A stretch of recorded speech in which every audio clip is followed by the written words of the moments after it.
सर्व रांगोळी प्रेमी आणि रांगोळी कलाकारांचं आजच्या नवीन भागात पुन्हा एकदा मनापासून स्वागत आहे.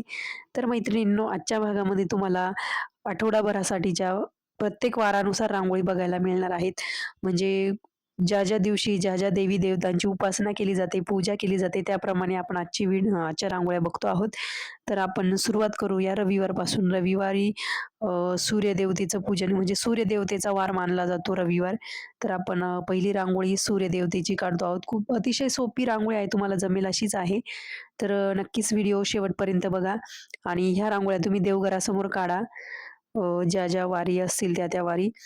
तर ह्या ज्या रांगोळ्या आहेत ह्या पूर्ण अभ्यास करूनच तुमच्यासाठी मी घेऊन आलेली आहे आणि काही असे वार आहेत जसे की मंगळवार, त्या दिवशी 2 किंवा 3 देवतांची उपासना केली जाते. जसे की मंगळवारी हनुमानला पण पूजलं जातं किंवा देवीला पण आणि गणपतीला पण.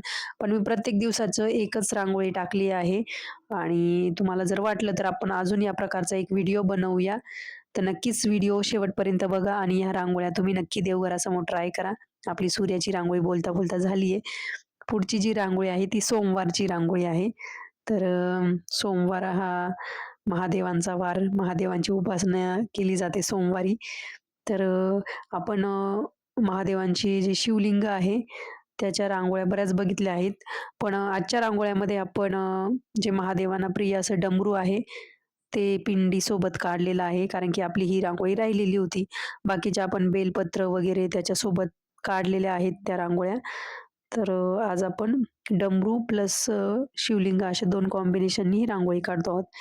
तर आधी शिवलिंग काढून घेतलं आणि मध्ये बघा रुद्राक्ष काढलाय डमरूच्या मध्ये आणि बाजूने असे दोन्ही बाजूनी डमरूचा आकार दिलाय. खूप सोप्या रांगोळ्या आहेत आणि ज्यांना देवघरासमोरही रांगोळ्या काढायला आवडतं किंवा ज्यांच्याकडे आहे वेळ, त्यांनी नक्कीच काढा आणि खूप छान रांगोळ्या आहेत, जमतील अशाच आहे, जास्त काही अवघड नाहीये. यामध्ये बघा आपण छोटंसं बेलपत्र पण ॲड केलंय. तर आपली ही रांगोळी रेडी झालेली आहे आणि आपल्या 1-2 मैत्रिणींची रिक्वेस्ट होती त्याप्रमाणेच मी हा व्हिडिओ बनवलेला आहे. तर पुढची रांगोळी मंगळवारची हनुमान देवतेची, हनुमान मारुतीची गदा. तर तुम्ही बघितलंच असेल हनुमानाचं जे शस्त्र आहे ते गदा, त्याची रांगोळी आपण काढतो आहोत. तर आपण केशरीच कलर वापरला आहे त्याच्यामध्ये थोडी डिझाइन ॲड केलेली आहे. आपण जे वारांच्या रांगोळ्या आहेत तुम्ही बघितलं जसं स्टेन्सिल असतात बघा त्याचा पण व्हिडिओ आधी खूप जुना व्हिडिओ आहे तो पण बघितलेला आहे. वाटलंच तर मी कम्युनिटी पोस्टमध्ये त्याची लिंक टाकेल. कारण की जुना व्हिडिओ असल्यामुळे जास्त कोणी बघत नाही. पण ह्या रांगोळ्या वेगळ्या पद्धतीच्या आहे म्हणजे वारांची जशी उपासना केली जाते ज्या त्या दिवशी, त्या देवी-देवतांच्या जे शुभचिन्ह आहेत, ते जे प्रतीक आहे देवी-देवतांचं, त्याच्या आपण ह्या रांगोळ्या तयार केलेल्या आहेत. तर बघा अशा पद्धतीने मी गदा काढून घेतलेली आहे. ही मंगळवारी तुम्ही देवघरासमोर काढू शकता रांगोळी. खाली जय हनुमान असं लिहिलेलं आहे.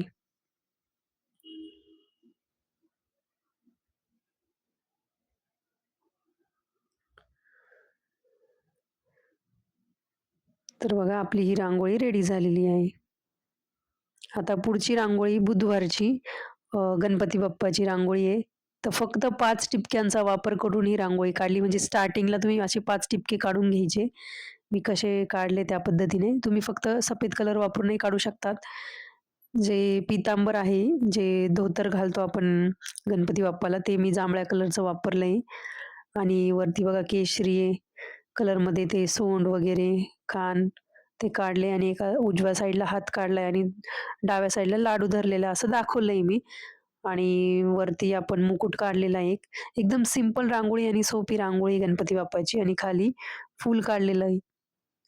त्याचबरोबर आपण दुर्वा पण काढतो आहोत एका साईडला उंदीर मामा म्हणजे मूषक काढणार आहोत. तर एकदम साधी आणि सोपी रांगोळी ही. तसं सर्व कव्हरच केलंय प्रत्येक दिवसाचं. साइडला तुम्ही दुसरी पण डिझाइन ॲड करू शकतात. पण आपल्याला कसं पटकन व्हाव्या अशा डिझाईन्स काढायच्या आहेत, त्यामुळे मी साध्या-साध्याच रांगोळ्या काढल्यात. तर पुढची डिझाइन आहे चक्राची डिझाइन. जे सुदर्शन चक्र असतं, भगवान विष्णूंचं आयुध आहे, शस्त्र आहे. तुम्ही बघितलंच असेल त्यांच्या चारही हातामध्ये शंख, चक्र, गदा आणि पद्म. पद्म म्हणजे कमळ.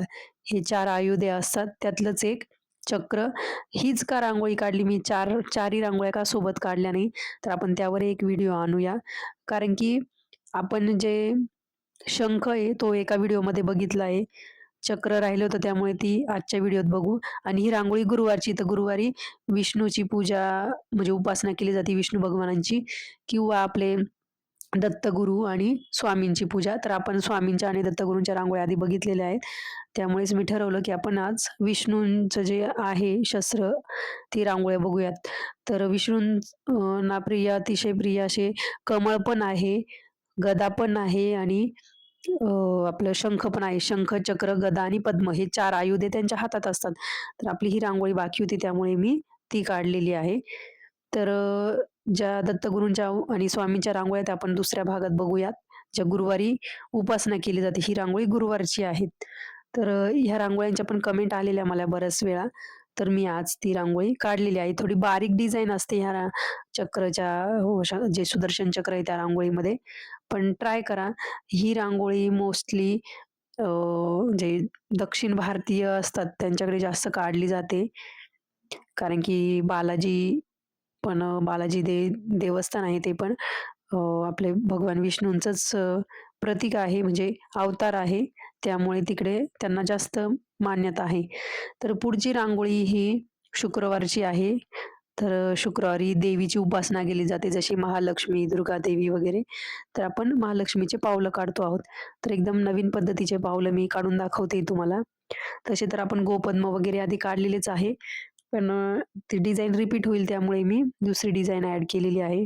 यात पण आपण गोपद्म ॲड करतोय खाली. पण कशा पद्धतीने रांगोळी ट्राय केली आहे नक्की बघा आणि तुम्ही सुद्धा ही रांगोळी ट्राय करू शकतात. आणि शुक्रवारसाठी तुम्ही कमळाचं फूल वगैरे पण काढू शकतात. जे की देवीला आपण प्रिय असते.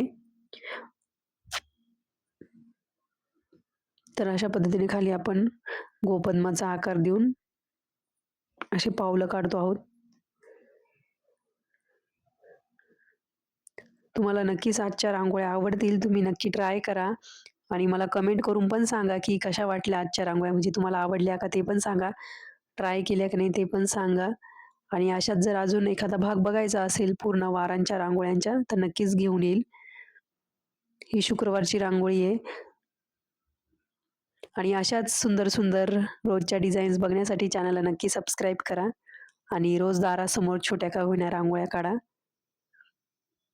तर बघा ही रांगोळी रेडी झाली. पुढची रांगोळी शनिवारची. तर शनिदेवांना जे प्रिय आहे असं रुईचं पान, म्हणजे रुईचं फूल किंवा पान वाहिलं जातं आणि अजून एक हे पण वाहिलं जातं पिंपळाचं पान. तर मी रुईच्या पानाची आजची रांगोळी काढते. जर आपण पुढचा भाग जर बनवला त्यामध्ये आपण पिंपळाचं पान वगैरे काढूयात. तर अशा पद्धतीने मी रुईच्या झाडाचं पान काढलंय. रुईच्या झाडाचं पान पूर्ण असं हिरवंगार नसतं. त्यामध्ये थोडासा असा सफेद कलर पण असतो बघा तुम्ही जर बघितलेला असेल तर. आणि शनिदेवाला काळे तीळ पण वाहिले जातात. त्यामुळे मी ते रांगोळी काढली त्यावर थोडीशी काळे तीळ टाकलेत आणि खाली शनिदेव प्रसन्न असं लिहिते. तर मैत्रिणींनो ह्या रांगोळ्या नक्की ट्राय करा. जे ते वार असतील त्या दिवशी. तर भेटूया अशाच सुंदर रांगोळ्यांसोबत पुढच्या भागात. तोपर्यंत धन्यवाद. Bye bye.